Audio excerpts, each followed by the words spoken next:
دوستو، رمضان صرف روزے رکھنے کا نام نہیں ہے، بلکہ رمضان اسلامک تاریخ کا سب سے عظیم مہینہ ہے۔ آئیے جانتے ہیں ان 5 باتوں کے بارے میں جو رمضان میں پیش آئی۔ دوستو، اس مہینے میں اسلام کی تاریخ کے سب سے بڑے فیصلے ہوئے۔ آئیے ایک ایک کر کے دیکھتے ہیں۔ نمبر 1 کہ رمضان المبارک میں قرآن کا نزول، ہدایت کا آغاز ہوا۔ رمضان کی سب سے بڑی فضیلت یہ ہے کہ رمضان میں قرآن پاک نازل ہوا۔ اللہ تعالیٰ سورہ البقرہ میں فرماتا ہے، شہر رمضان الذی، یہ وہی مہینہ ہے جب پہلی وحی غار ہیرا میں نازل ہوئی، جب فرشتے جبرائیل امین آئے اور صلی اللہ علیہ وسلم سے کہا کہ پڑھو اقرا۔ سوچئے وہ لمحہ کیسا ہوگا جب انسانیت کے اندھیرے سے نکال کر روشنی کی طرف لانے والی کتاب نازل ہوئی۔ اور پھر اسی مہینے میں آتی ہے لیلۃ القدر، جس کا ذکر قرآن پاک میں بھی موجود ہے، جو 1000 مہینوں سے بہتر رات ہے، جس میں فرشتے زمین پر اتارے جاتے ہیں۔ رمضان کا مطلب ہی ہدایت ہے۔ اور دوستو، نمبر 2 پر جو چیز آتی ہے وہ ہے جنگ بدر، جس کو غزوہ بدر کہا جاتا ہے۔ 17 رمضان 2 ہجری، یہ وہ دن تھا جب حق اور باطل آمنے سامنے آئے۔ غزوہ بدر بھی اس کو کہا جاتا ہے۔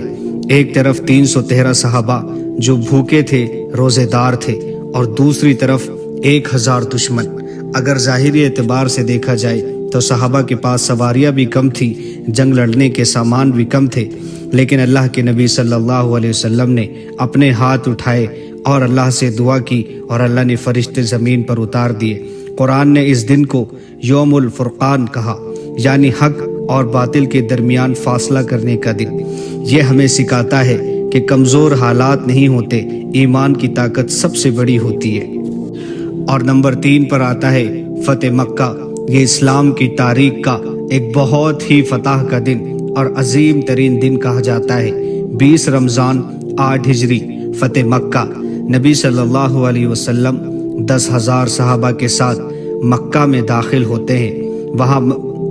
وہی مکہ جہاں سے انہیں نکال دیا گیا تھا، جہاں ان پر ظلم کیا گیا تھا۔ آج آپ سوچئے، اگر بدلہ لینا ہوتا تو آج سب ختم ہو جاتا، لیکن نبی صلی اللہ علیہ وسلم نے کیا فرمایا؟ جاؤ، تم سب آزاد ہو۔ یہ دن تھا اسلام کا اصلی چہرہ، رحمت، معافی اور بزدلی نہیں، بلکہ قدرت کا باوجود معاف کر دینا۔ اس دن کعبہ کو بتوں سے پاک کیا گیا اور توحید کا پرچم بلند ہوا۔ اور جب نبی صلی اللہ علیہ وسلم نے یہ اعلان کیا تھا کہ جاؤ، تم پر کوئی ظلم نہیں ہوگا، باوجود قدرت کے ہم تمہیں معاف کرتے ہیں، اللہ کے نبی صلی اللہ علیہ وسلم کی یہ بات سن کر نہ جانے کتنے لوگوں نے اسلام کو قبول کیا۔ اسی لیے تو اللہ کے نبی صلی اللہ علیہ وسلم کو رحمت للعالمین بھی کہا جاتا ہے کہ آپ معاف کرنے والے تھے، درگزر کرنے والے تھے۔ اور دوستو، نمبر 4 وفات سیدہ حضرت خدیجۃ الکبریٰ رضی اللہ تعالی عنہا، جو ام المؤمنین میں سے ہیں، آپ صلی اللہ علیہ وسلم کی پہلی بیوی ہیں۔ یہ وہ شخصیت جو عورتوں میں سب سے پہلے ایمان لے کر آئی، جنہوں نے اپنا مال، اپنی جان سب نبی صلی اللہ علیہ وسلم پر قربان کر دیا۔ ان کی وفات نے نبی صلی اللہ علیہ وسلم کو گہرا غم دیا۔ اس سال کو عام الحزن کہا گیا، یعنی کہ غم کا سال۔ رمضان ہمیں یہ بھی یاد دلاتا ہے کہ اطمینان اور صبر بھی اسی راستے کا حصہ ہے۔ اور نمبر 5 دوسری آسمانی کتابیں بھی رمضان میں نازل ہوئی۔ روایت میں آتا ہے کہ داؤد علیہ السلام پر زبور بھی رمضان میں نازل ہوئی، اور تورات، انجیل اور صحیفہ ابراہیم بھی اسی مہینے میں نازل ہوئے۔ یعنی رمضان وحی کا مہینہ ہے، الہی پیغام کا مہینہ ہے۔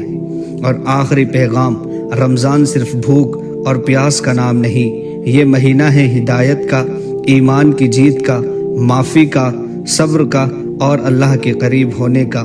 اگر ہم صرف روزہ رکھ کر رہ گئے اور ان واقعات سے سبق حاصل نہ لیا تو ہم نے رمضان کو سمجھا ہی نہیں۔ دوستو، یہ بہت مختصر چیزیں آپ کے سامنے پیش کی گئی ہیں۔ امید ہے کہ اللہ پاک آپ کو بھی اور ہم سب کو ہدایت کے راستے پر چلائے۔ جزاک اللہ۔ امید ہے ویڈیو آپ کو پسند آیا ہوگا۔ ایسی اور اسلامک ویڈیوز کے لیے ہمارے چینل کو سبسکرائب ضرور کرنا۔